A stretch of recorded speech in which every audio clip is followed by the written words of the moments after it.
required, and as a consequence of that, the cost of living continues skyrocketing.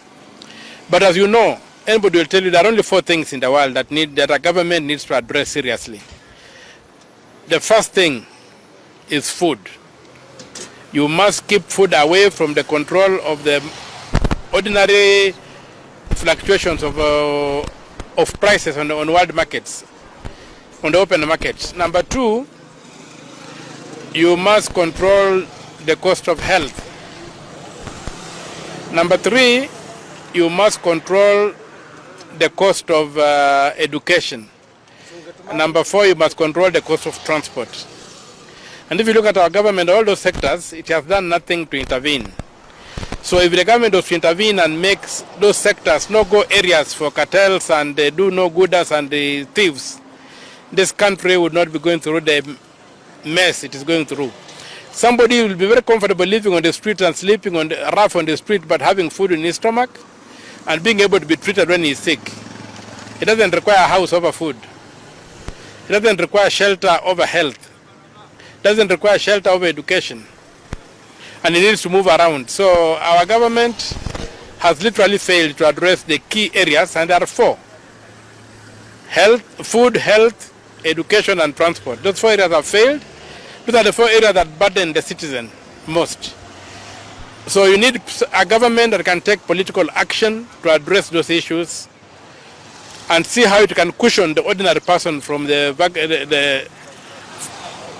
vagrancies of those commodities, or the effects of those commodities on their lives. But when I look at it, I don't see it in President William Ruto, especially now that he has surrendered his mind to the mind of the IMF and the World Bank. IMF and the World Bank have just one purpose: to create client states. And if you look at the policies that have been rolled out by the Kenya Kwanza government, they are largely designed to make Kenya a client state, to put Kenya on its knees so that you can keep on moving around with a beggar's ball. Production in Kenya has become too expensive. So everything is going to shrink, the economy is going to collapse, and we shall begin begging all over the world. And we shall be a perfect client state for the West. So William Ruto, I think, is empty. This head is empty in terms of what are the existential threats that face the black people, that face Africans. He swallowed the issues of the white man, the way they are packaged. He doesn't understand crony capitalism, how it works. So he has now become an agent of the West to destroy an African state. And some of the things he is doing are bordering on treason. They are treasonable, and maybe going down the line he might be impeached if he doesn't change course and begin understanding what Article 1 says, that the people of Kenya are sovereign. And when they elected him, there was nowhere in his manifesto where he said that the IMF and the World Bank are going to govern Kenya when he gets into office. He promised to govern this country, but he's destroying it. Everything is crumbling in 1 year. It's not acceptable. So he needs to shape up, or he might get impeached down the line. I don't think his MPs will die with him. They're going to get a point whereby he can be impeached if he doesn't change course and begin doing things that benefit this country, not to benefit the Western powers, not to benefit the World Bank. Right now he wants to sell the assets. These assets, some of them were put up before he was born. Now he wants to come and sell them. What will the future generations have as a state? Those who run the government in future, what will they rely on to run this government? We have already talked of food. We are talking of transport. We are talking of education. We are talking of health. If these things are sold, how will the future governments finance those key ingredients of our modern society? So for me, I think William Ruto is going overboard. And where we are right now, we might be facing an impeachment very soon.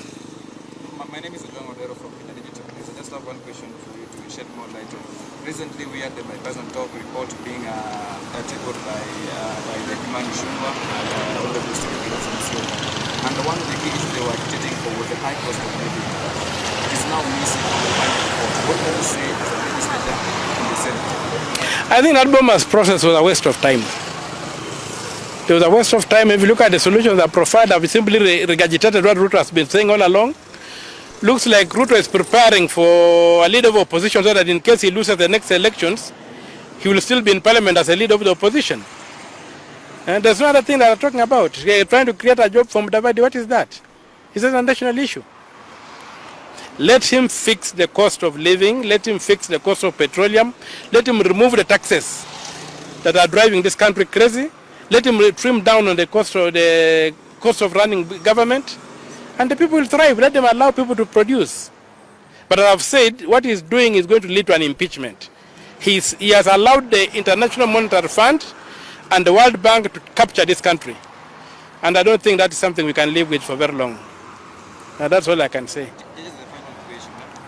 Do you see a possibility of the official opposition leader in the country, Raila ODINGA, maybe coming up with a solution to end the Republic of Kenya? Because what we saw in the month of 2022, some Kenyans were saying maybe President Ruto rigged to become the President of the Republic of Kenya. Do you see a possibility of Ruto and Raila ending electoral justice in Kenya? I don't see that. The only people who could end that was the Supreme Court, but the Supreme Court has sold its soul. Look at what they've done to the electoral system. They even manufactured something called spoiled ballots. When the Constitution does not allow for spoiled ballots, because the Constitution anticipates a digital election, not a manual election. Let us go digital. Let us go the Brazilian way, and we shall resolve all these things. Anybody who wins will be known automatically. Anybody who loses will be known automatically. But the Supreme Court went to bed with those who don't want a digital election in this country. And that's why the mess is. It's not Raila to fix. It's the Supreme Court to get its act together and accept that the system of election that we have under the Constitution of Kenya, which can give us a simple, accurate and verifiable election, is a digital election. And verifiable by who? Verifiable by the voter. I want to be able to vote. I'm given a serial number. When I go home, I go to the computer, to the website of the IBC. I can trace my vote and know that it went to the candidate I voted for. That's the level of verifiability we need. Not all this nonsense the Supreme Court has been putting us through. It has totally messed up the Constitution, and the problem is the Supreme Court, not Raila. Thank you. Just before you go, many Kenyans have been blaming both the senators and members of parliament, especially during the finance bill before it became a finance act. Some of them are saying, where were you when this thing was being passed?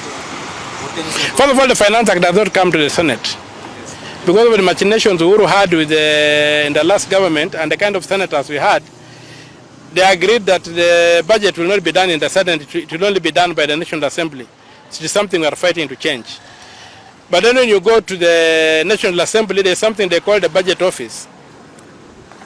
The budget is brought, it's dumped there, taken to the budget office where all manner of things are traded, and then the assembly simply votes on the report of the budget committee. They don't interrogate the budget. And there's a lot of budgeted corruption that is destroying this country, that we need to focus going forward on Chapter 12 and see to it that public finances are controlled by the people of Kenya. Right now, even if you look at the structure of the Treasury, the Treasury under Article 225 Clause 1 is supposed to be independent. But the Treasury we have right now is headed by a Minister for Finance, a PS of Finance appointed by the President, which means the President controls the money of this country, when the Constitution does not give him any of those powers. That's why those are the kind of problems we have. We have to go back to the design of the country and make sure we get the design correct. Otherwise, everything will collapse. Thank you so much. Okay.